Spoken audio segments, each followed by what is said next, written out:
Hub, and Spoke. Audio Collective.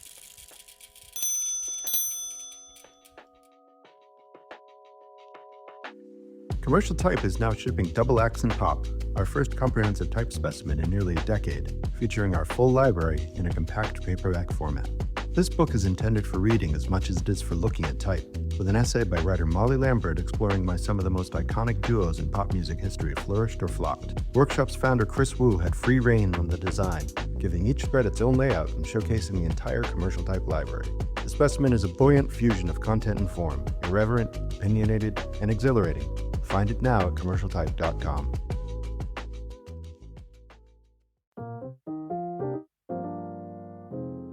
While many printers have shifted their focus, Freeport Press has remained committed to the art of print. For companies that need a printing partner for magazines, look no further than Freeport Press. We offer the capabilities a customer would expect from a national printer while offering the level of customer service clients expect from a family-owned business. Freeport Press. We do print, and we do it well. freeportpress.com.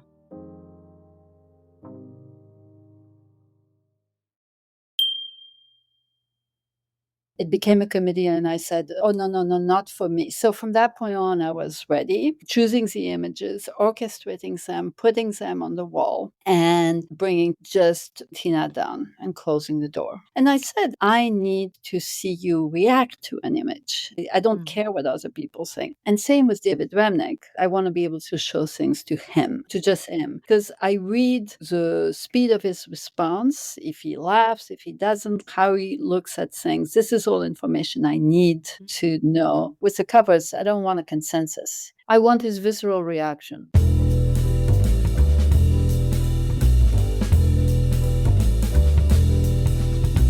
This is Print is Dead, Long Live Print, a podcast about magazines and the people who made and make them. I'm Deborah Bishop. I'm Ann Quito. I'm Patrick Mitchell. And me, I'm Barry Blitt. I first met Françoise Mouly at the New Yorker's old Times Square offices. This was way back when artists used to deliver illustrations in person.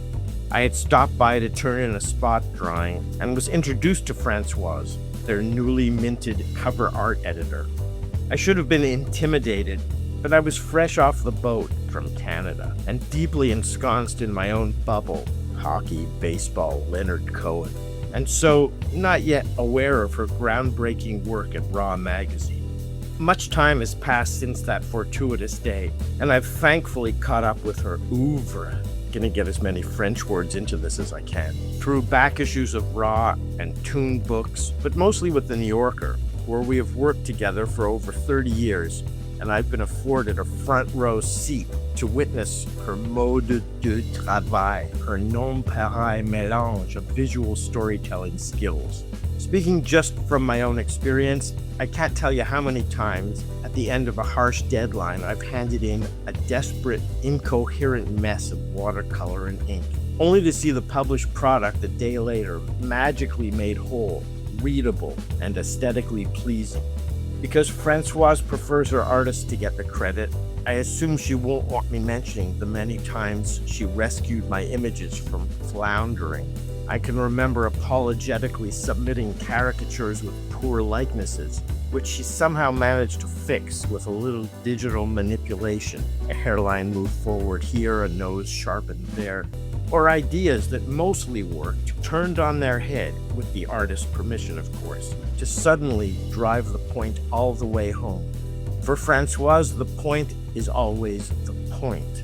Beautiful pictures are fine, but what does the image say? Françoise maintains a wide circle of devoted, contributing artists, from renowned gallery painters to scribbling cartoonists, and all gradations between, from whom she regularly coaxes their best work. I thank my étoile chanceuse to be part of that group. And now an interview with Françoise, apparently.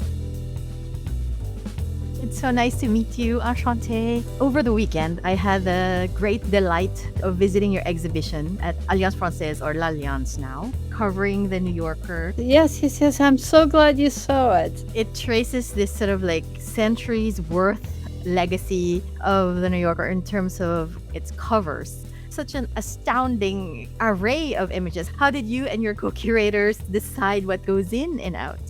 Oh, that's an easy answer. In the case of the exhibit, we wanted to focus. My co-curator is Rodolphe Lachat, and when we were offered to do an exhibit, we wanted to focus specifically on artists who had original art. Of all of the covers, there's been so many covers that have been published, more than 1,500 during my tenure. And yes, it's a lot of little babies, and I wouldn't have been able to find a guiding principle, except this one was a specific concrete one. Wu still works on paper or on canvas or on oil, has a physical original because we almost eliminated everybody who works on a tablet and whose work is produced digitally. We gave a token display of a few of these artists, David Hockney, George Colombo, who actually drew some of his covers on his phone, Neiman, who does a lot of work digitally and has done like augmented reality covers, Malika Favre, who is an artist that works in the vector software. It's Illustrator and it's very geometric and it can scale up. So we took advantage of that and we made large blow-ups of 3 of them. Malika's. Incredible.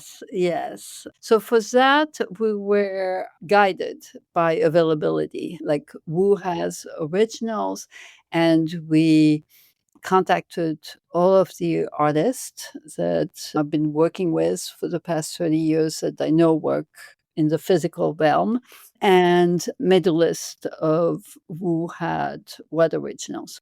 It struck me, so it's 100 years of the New Yorker. It struck me that you've been there almost for a third of its history. Isn't that amazing? And I'm only fourth, I think, art editor in 100 years. So the weight of history was not lost on me. This is quite a responsibility. But on the other hand, I tried to give a sense in the exhibit of how multivarious the New Yorker cover can be, how it can be interpreted in completely different ways, because that's been my other guiding principle for all those decades, is to not let it become predictable.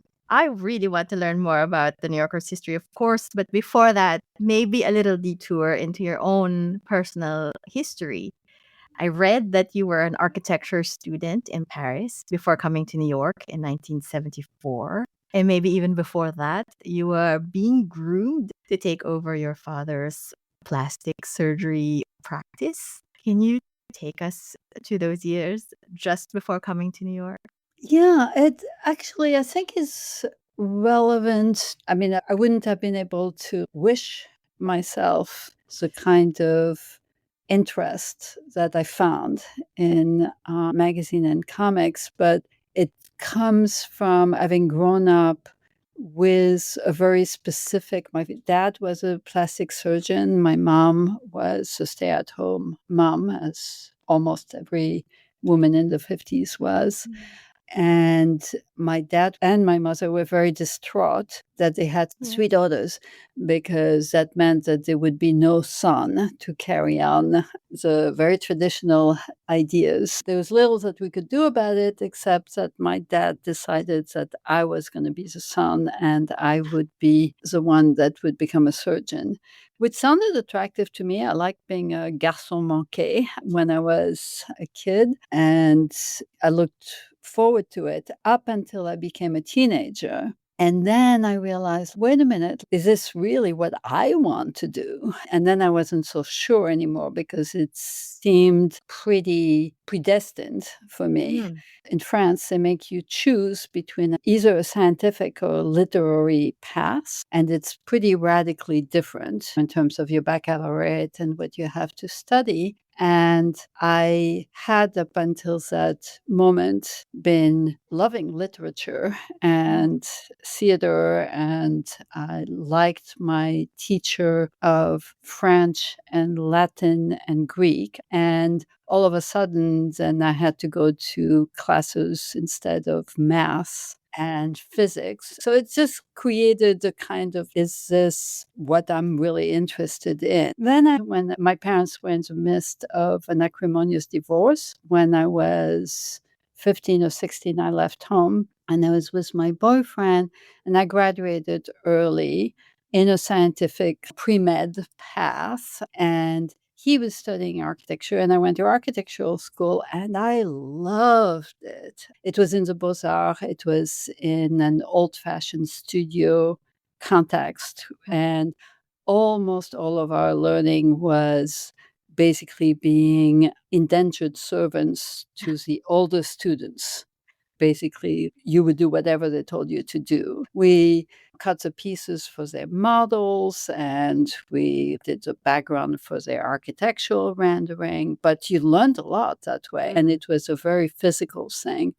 And it made me realize that process. I recommend it to anybody. It's great schooling. So I loved being a student of architecture, and I loved learning as I was making things. We had no formal classes to speak of. Then I ran into the dilemma, especially in the 70s in France, which is I would see older practicing architects come back to, we had also enormous parties. Yes, architects are known to have that. Because everybody works hard, everybody works on a charrette, meaning you have a deadline and you work up to the last minute of the deadline. You stay up for days and nights. And when you celebrate, you really parties. And the music was provided by like a brass band from Beaux-Arts students. And it's a bum, bum, bum,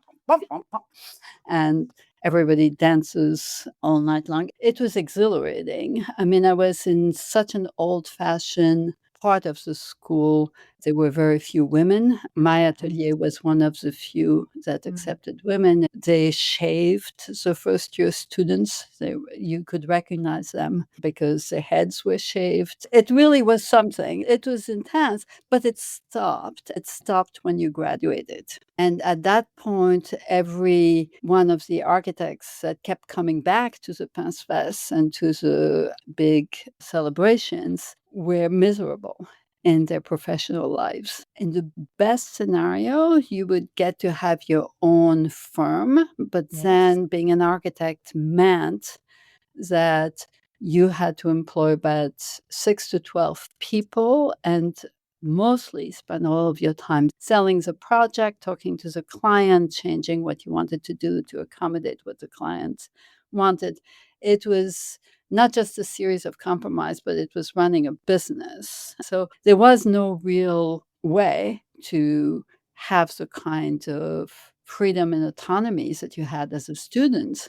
So my dad, who was very stubborn, took me into an operating room. And it's not too late to give up because he had been distraught that I had gone to the Beaux-Arts. And he just said, okay, you can now change your mind. So he took me as his assistant in an operating room. And I did it just because I was floundering at that point, and it was very well paid. I heard that he pioneered a method of rest reduction. Is that right? Yeah, he pioneered a lot. He pioneered plastic surgery in France because it didn't exist when he was a young man. It was at the time called plastic and reconstructive surgery. So the reconstructive was to restore people's faces if they had been mauled by a dog or in a grape burn or in a car accident. And that was obviously ethically more interesting to me. The only problem is that I walked in, I scrubbed and put the mask on. And once I was in the operating room, as soon as it took the scalpel and started cutting and blood spurt out, I passed out. Oh, I no. just like, I just like, room. And we had to stop what he was doing, and they had to pick me up the floor and revive me and then scrub again and start again. And then the minute he was back at that moment, boom. And my dad was furious at me because how dare I faint? And it went on like this quite a few times until, because he's stubborn and I'm stubborn and I kept doing it until it stopped. And then I was in the operating room and he took his scalpel and he cut and the blood splurted out and you saw the flesh. And I was like, Françoise, look at this. When are you going to faint? And nothing. And it made me realize some basic thing about soldiers and surgeons is that in a certain kind of visceral revulsion, physical things that you can't control, it's an all or nothing. You are severed from it. You have no feeling. I kept going into the room and then I would do whatever he was asking me in terms like, hand me this, hand me that. And then he was very happy with me and we had a weekend. And then on Monday, I just went boom again. What age were you? I was around 18, something like that. I read that maybe this period, or maybe your architecture training too, prepared you for the heady world of pay stubs.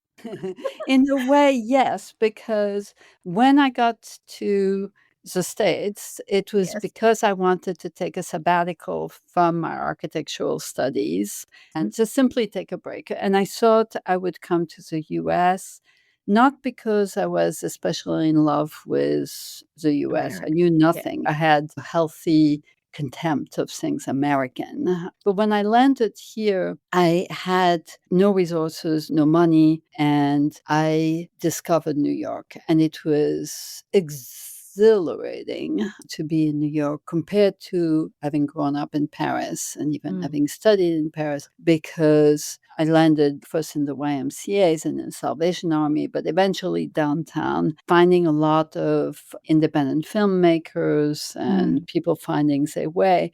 But my language was really poor. I had been studying English in school, but that didn't do me any good. And I had made my way in England, but in America, it was a whole other accent, and I didn't understand what people said. But the little bit of English that I spoke when I talked to people, they were really open-minded. And I took a loft in Soho because it was cheap. And my roommate was a painter who was earning money as a cook on the tugboats, the first woman cook on the tugboats of New York. Another roommate was doing silk screen, and she was from Oregon, I think. And the way she was earning money was by selling cigarettes.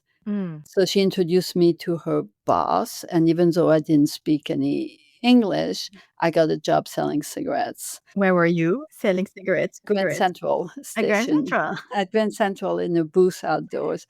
And it was a fascinating sociological experience for me. Yes. Because there were people lining up. Everybody smoked at the time. I would say 3/4 of the population smoked. We had a wall of those different brands of cigarettes. I took to trying to guess what brand each person smoked. As they approached me, I would look at them online, and I could pinpoint the secretaries usually with long nails, and they smoked more. So often I had my hand on just that pack. In fact, I could reverse engineer the profile of the smoker from looking at them. I wasn't accurate 100%, but it was a great game. Plus, I didn't have to say anything. I just had to give change. So this was in the 1970s. 1974. I arrived on September 2, 1974. So very tough in New York, no?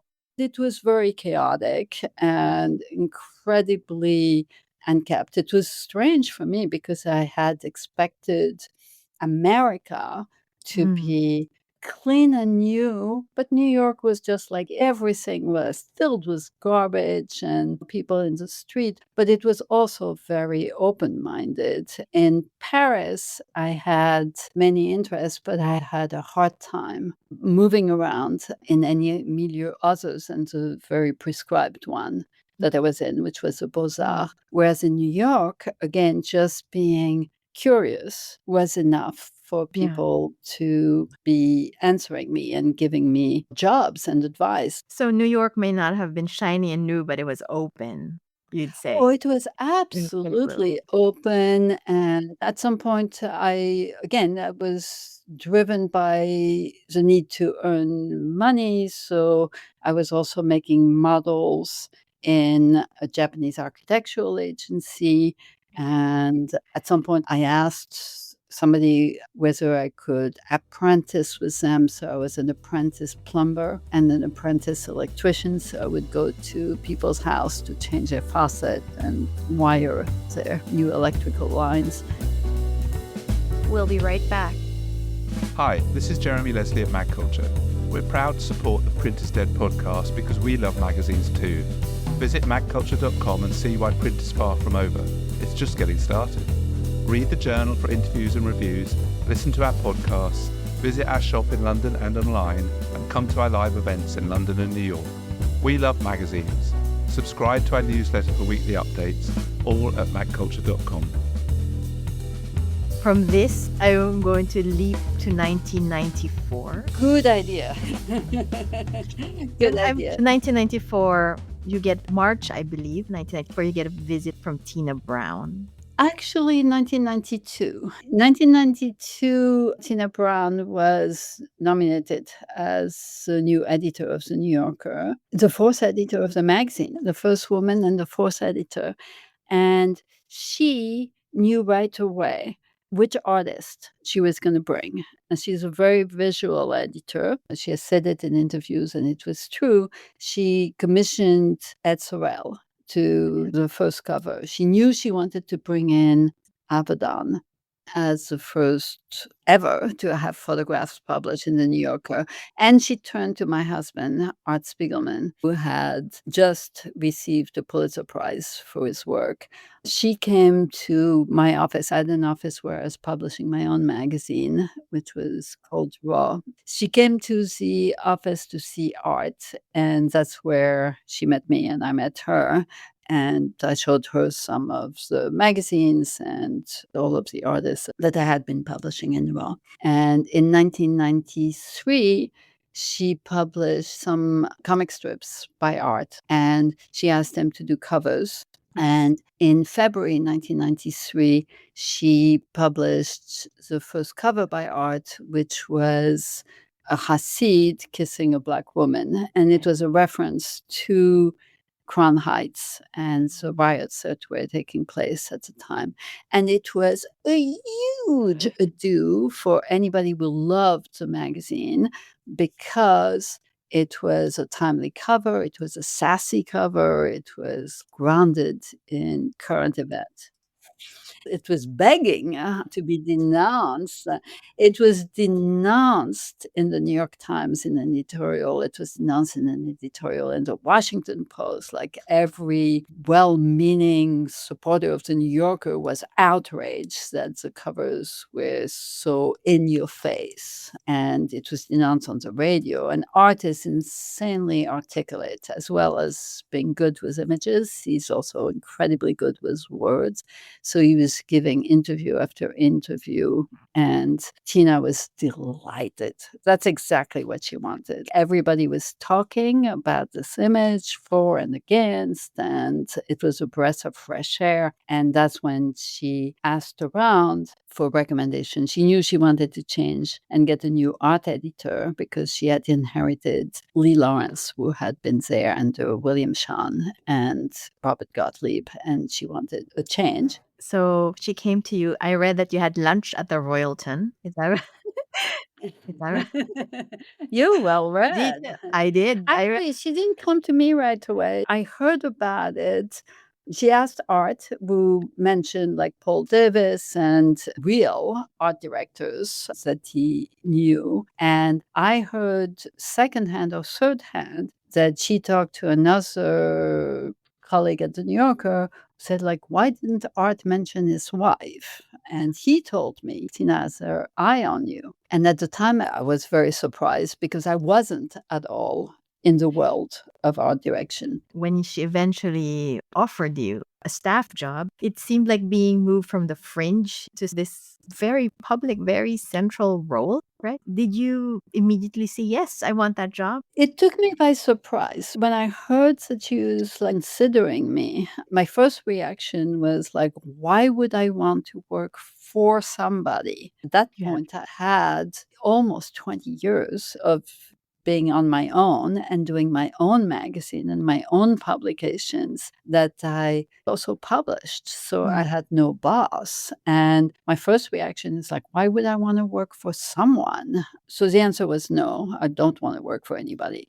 But then I realized, oh, if she's turning to me, it's because she knows the results that she wants, but she doesn't know how to go about it. I realized that it wouldn't be being like a glorified secretary. It's not like she would tell me, why don't you get so and so to do such a thing, but that there was a whole result that she wanted to accomplish. And if she was turning to me, it's because all she knew about me was Raw. It was based on what I had done as opposed to who I was. So that became intriguing. And then the next thing I did is I went to the library at the New Yorker. And I started looking through because all I knew of the New Yorker is what she was inheriting, which was a fairly boring and highly predictable magazine that I had not paid any attention to, certainly not in the graphic arts. It entirely skipped the generation of underground cartoonists whose work I knew and liked, and I had been publishing Sue Coe, Gary Panter, Charles Burns. None of those people had paid any attention to the New Yorker. So that is what made me realize there's something I can do here because, first of all, I'm being asked based on what I have put out into the world, which was Raw and this kind of work. And second, there is a tradition that is insanely interesting. The New Yorker is not just what I thought it was. The New Yorker of the early day was a humor magazine and gave pride of place to its artists, which it had stopped doing under the end of Ross and certainly under William Shawn. It had become a sea of type inside. But the early magazines, the magazines of the 30s, it was actually founded by Harold Ross as a magazine inspired by the French comic weeklies, such as L'Assiette au Beurre. Magazines that I knew very well because that's something that I wanted to do a book about. And I had bought as a gift for art the entire collection of L'Assiette au Beurre. Which translates, is it a plate of butter or? Yeah, The Plate of Butter. Yeah, The Plate of Butter is a humor magazine from 1910 that was a high spread, that was more highbrow and also more expensive to buy than the comic weeklies of the time, beautifully lithographed, beautifully produced, and didn't have the artist in between pages of type. They were like entirely visual and sometimes give the entire issue to an artist who could choose his or her theme.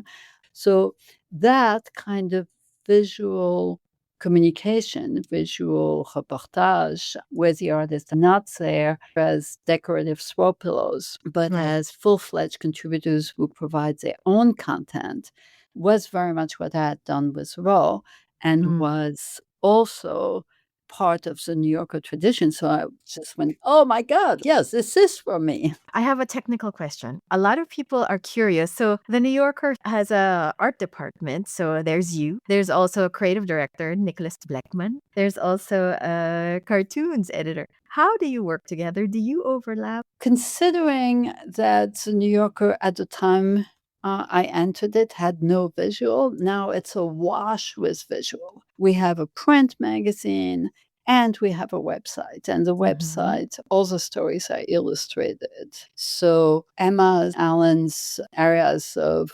responsibility, she oversees all the cartoons, whether they're on the website or in print, and she deals with the cartoonist. Nicholas Blackman is dealing with a lot of the New Yorker out there. And in the ways that it's represented, there's a whole crew of other people who do the specific illustrations for the website or the illustration for the text pieces. This photo We publish a lot of photos and have quite a few people we're dealing with, the photos we commission as well as the photos that we use. Oh, yes, of course. I specialize in the cover because it's so narrative. The cover is not necessarily tied to what's inside. And everybody, myself included, pretty much has to get things approved by the editor, David Remnick. He oversees the cartoons that are published, the covers that are proposed to him, and so on and so forth. Françoise, I did this exercise yesterday. I went to the School of Visual Arts library and I picked up this binder that seemed to encompass the moment you started. And this particular one was labeled like February or December 1992. And the very first one is Art's Cover, the one that courted a lot of controversy. And then I spread it out in the table. And there is Suko, finally, Ed Sorel, Benoit Van Eni, there's George Booth, there's Saul Steinberg, just an incredible array. And I was trying to find, I wonder when she started.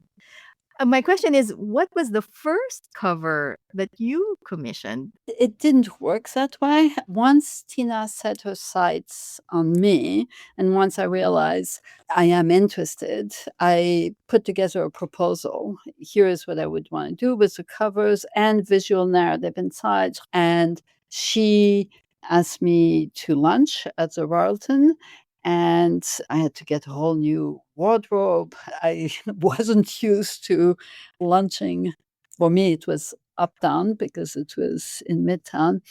And she took it for granted that I was working for her. She was eager for fresh air. And so I actually, even at the lunch, like the one question I remember from her, which made me realize that I would like working for her, is, do you have a good babysitter? Oh. Because she knew that mattered. And I had very young kids. My son was only a year and a half. And of course, if I could have said, oh, why don't you call me in a year or two? But it wasn't an option. But it did matter, obviously, that I could count on somebody good. And right after the lunch, she had me come back to the office, and I was literally sitting on the floor in the corridor next to Chris Curry. For the remaining time, I eventually inherited an actual job with a title and the office, the corner office, but it took a few months because she had to announce it. She had to give notice to Lee Lawrence. I had a fantastic corner office. So my office wasn't in place until much later that spring. Do you still recall the very first cover you worked on? Well, yeah, all of them, because it's not like a cover a week. When I met with Lee Lawrence, he told me like, oh, okay, here's how you do your job. And he explained to me, so everything comes in the mail and you have the assistant. His assistant became my assistant. So you have Anne Hall separate what comes in between the preferred and the rest. The rest, you don't look at it. The preferred, you open the envelope, and anything that's cover art, you put in a pile. One day a week on look day, you go to Tina's office with a pile of all those things that came in. And then if she says yes, you put it on the right. And if she says no, you put it on the left. And that's the job. Did you follow that? Of course not. Of course not. That led to the kind of like predictable, repetitive style, house style, that was a recipe for repeating yourself, because artists would see what was published and do something similar, and then it got put in the pile, and then, so in the pile, obviously, as soon as I could get to do it my way, I established my own system. My system consisted, first of all, I opened all the mails that was addressed to me and to the New Yorker. So I stopped this thing of preferred and not preferred. And as a matter of fact, I brought in a lot of artists that had never been published in the New Yorker, such as Bruce McCall, Ian Falconer, Harry Bliss, Mark Ulrichsen, some of which I found in the unsolicited pile. I just met with people, I looked at portfolios, and I kept very few of the Lee Lawrence pile. I did keep George Booth. I kept Benoit van Hennes, who had come to me years before showing me his work. And I said, it's not for me. Why don't you go to the New Yorker? Now that I was at the New Yorker, he was published under Gottlieb, so it was fine. I returned a lot of artworks that had been put aside by Lee Lawrence. And mostly I started doing a few things. First of all, I wouldn't go to Tina's office. I did it once with trying to show her things, but then there were other people around, and then she started asking like, "Oh, and Joe, what do you think?" And It became a committee. exactly, and became a committee. And I said, "Oh no, not for me," because then Joe would say, "Oh, why don't we try it in blue?" And then Harry would say, "Oh no, I think it's better in green," and so on. And it was like, forget it. Once, never again. Because again, I wasn't used to working for somebody. So from that point on, I pretty much created my own look day when I was ready by choosing the images, orchestrating them, putting them on the wall, and just bringing Tina down and closing the door. And anybody that she was trying to bring in, I would just say, no, just you and I. And I said it was legitimate need. I need to see you react to an image. I don't care what other people think. And I still had a version of this with David Remnick, where afterwards I want to be able to show things to him, to just him. Because I read the speed of his response, if he laughs, if he doesn't laugh, how he looks at things. This is all information I need to know. And I will not show him something if it's not ready to be looked at. Like I'll ask the artist to clarify their thought. He looks at the cartoons with other people in the room, so he gets a kind of consensus. With the covers, I don't want a consensus. I want his visceral reaction. After that, because he asks and he's totally free, of course, to go around and he tries to see whether his consensus. And sometimes he'll change his mind because he loved it, but it didn't work that well with other people. But still, for me, I'm not trying to please a crowd. I'm trying to please him. I'm trying to get a reaction out of him. And I want the image to be clear. I spoke to Barry Blitt this weekend.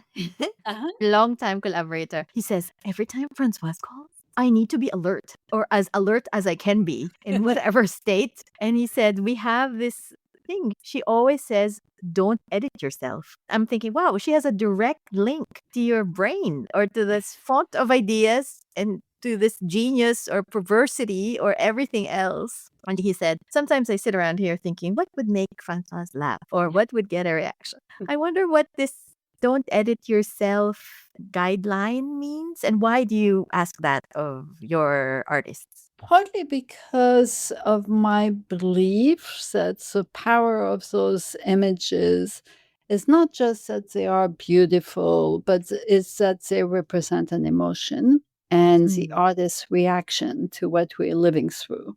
And I want her to be true to herself. I want her to not try to please me or try to make me laugh or whatever, not try to elicit that emotion out of me, but to be true to how she's reacting to this topic.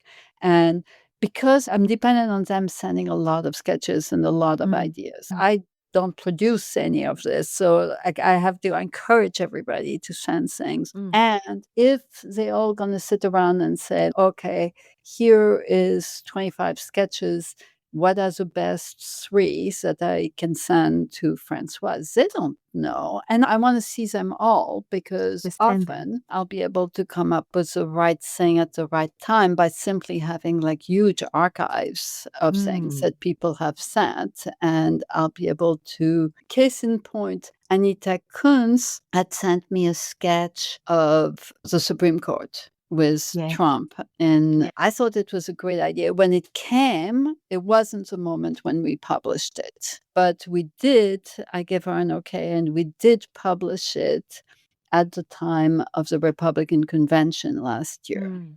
And it was perfect because Mm. it didn't talk about the attempt on Trump's life or like everything that was in that moment, the things that everybody was pursuing. But it was that visceral fear of, oh my God, we're entering a world where this is made in the image of the inside of Trump's psyche. Anita Kuntz is the first person I interviewed for this podcast, and she speaks about you with such regard. She even told the story of the Manhattan Mohawk, this legal battle. And she says, Françoise is remarkable. She was behind me, and I think it was traumatic for her in a way that she second guessed herself. It's a little background. So this was published, and someone had said, hey, that's my idea.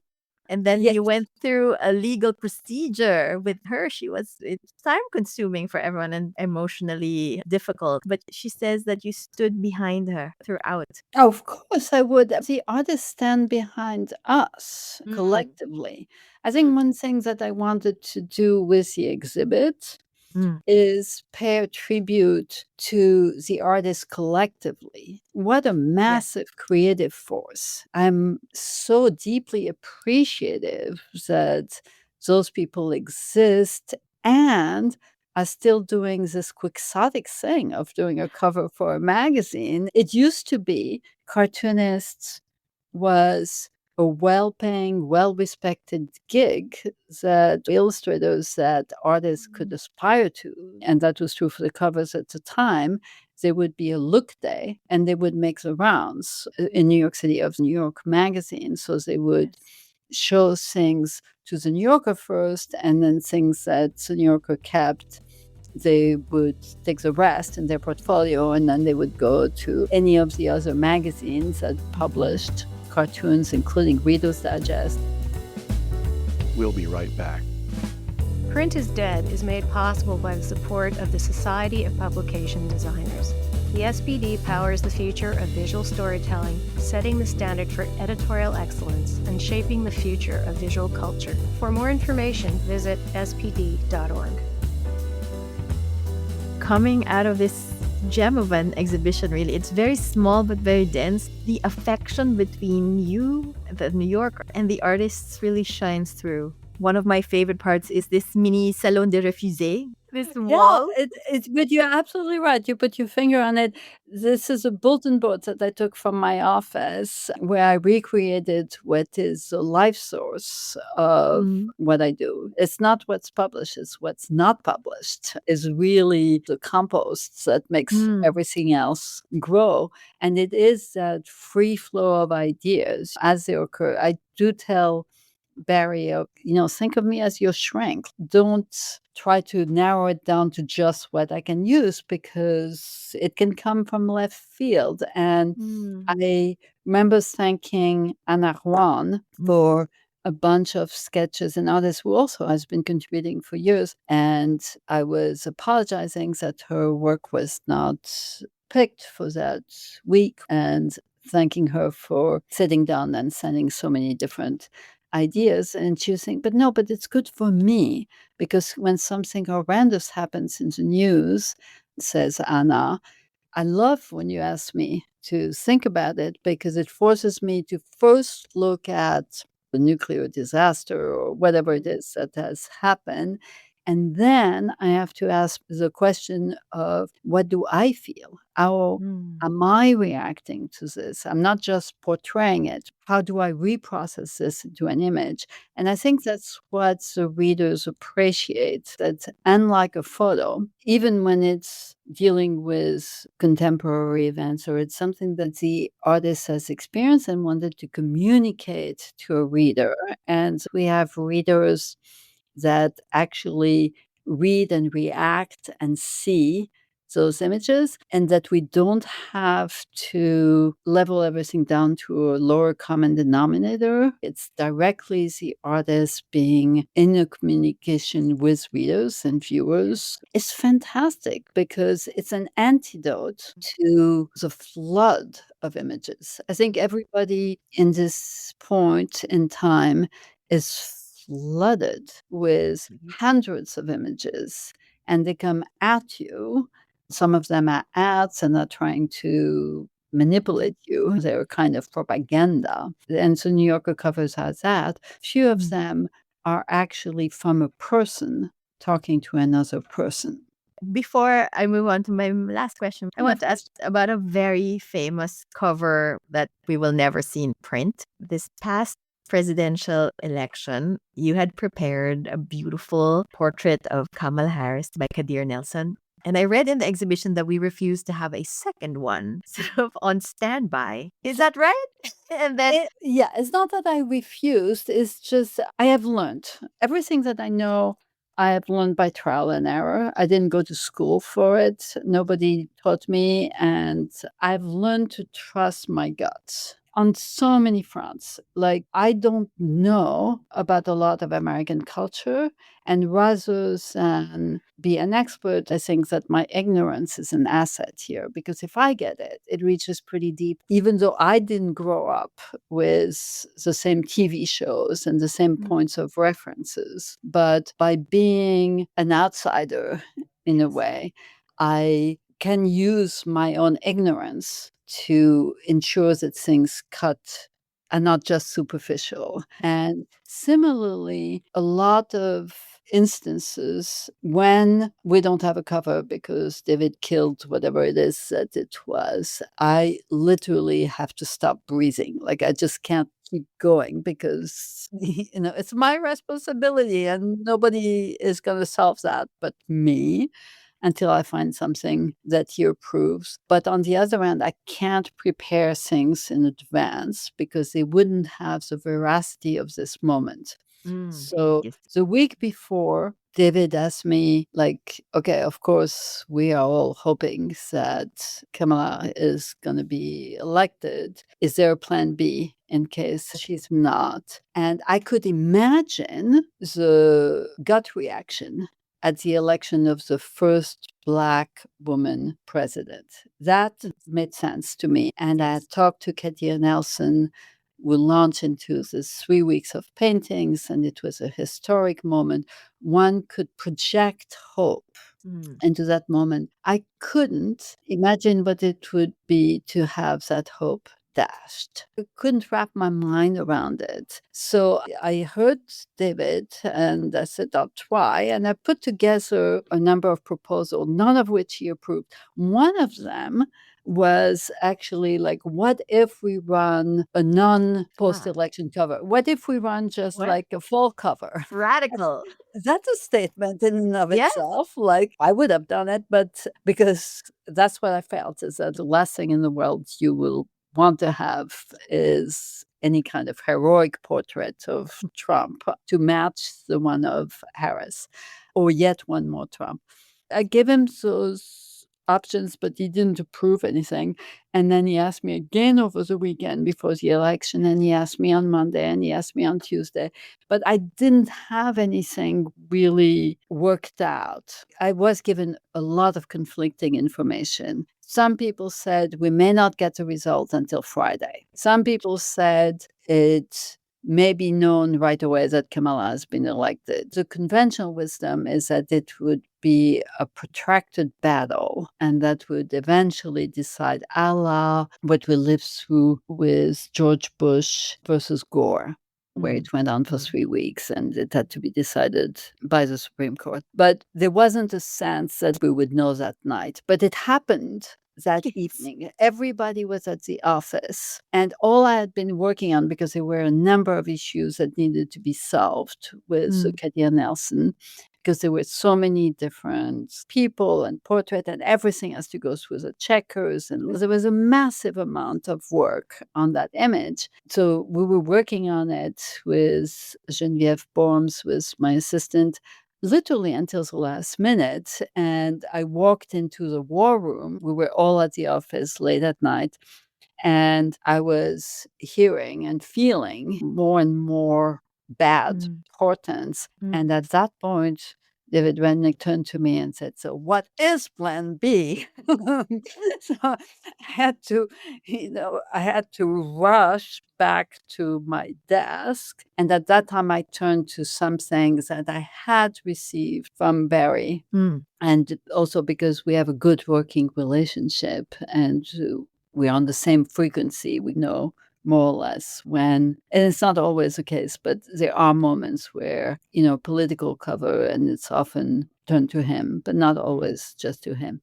But in any case, at that moment, I took the sketch that he had done, which had to do with basically a black on black silhouette, because when thinking of something too big to fathom, that's where his mind had gone. It recalls your cover for 9/11 with you and art. Yes, the black on black cover for 9/11.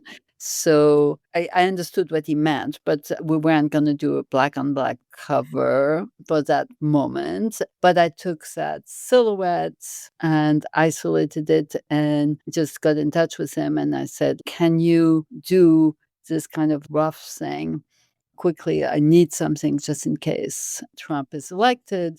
And he said, "How quickly do you want that?" And I said, "Do it really small. And I want it now." And he thought I was going to say tomorrow, but I said I want it now. It was like 9 o'clock at night. And I said, "Do something very gestural. You've done Trump so often, you don't need any detail. I just wanted to feel that it was done quickly because there's an immediacy." I said, "I'll blow it up because it's a trick that every designer knows, that you enlarge a small sketch and it has graphic immediacy, but it also gives you that sense of, oh, I couldn't wait to show you this." It actually is readable that something was done quickly. It was the direct opposite of the loving portraits that Katia Nelson had done. I remember saying to Barry, and I wanted to feel like, you just produce this like, ugh. Like he just vomited it. Yeah, exactly. Those were my instructions to the artist. Just vomit it. And he did. He said, "I might have been in 2 Adavans at that point, but I want to be alert as possible." He got it.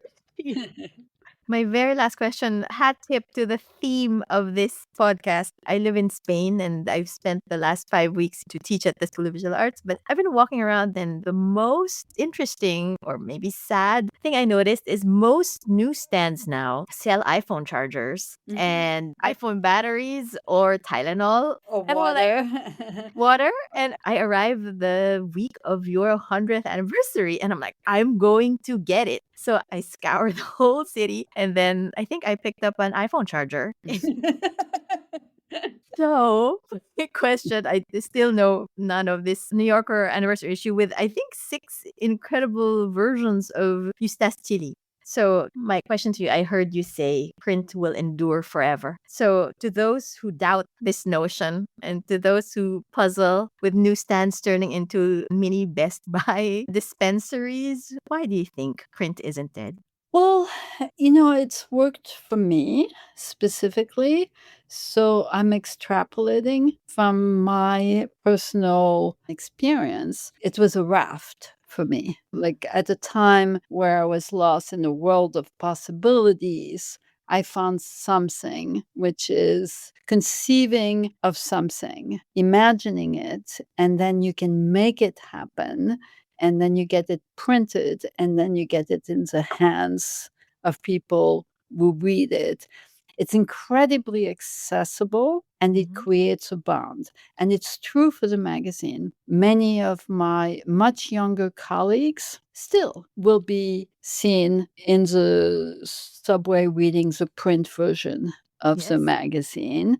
Yes, I know that the New York Times has managed to make a transition, but we're not the New York Times. The New York Times, whatever they publish today, is not going to be that interesting to read tomorrow or in 6 days or in 6 months or in 60 years. But what is in the New Yorker is specifically designed to be just as interesting to read tomorrow or next week or in 6 years or in 60 years. We're spending an entire year giving example of here's a piece from the archive. It's fascinating. And if there's a profile, yes, it's outdated in terms of its facts, but it's not outdated in terms of its writing, and it has a literary quality. It's true for the cartoons. It's just as funny, sometimes funnier, than it was many years ago. And I think this is a discipline where if you put something in print, it's graven and it's there to last. And you hesitate before you send something to the printer. You look at it with a degree of attention that is tremendously more onerous than what you put on a website. Because you make a mistake, you can correct it on the website. You can crowdsource the answer by updating it as people tell you, no, it wasn't that year, it was this year.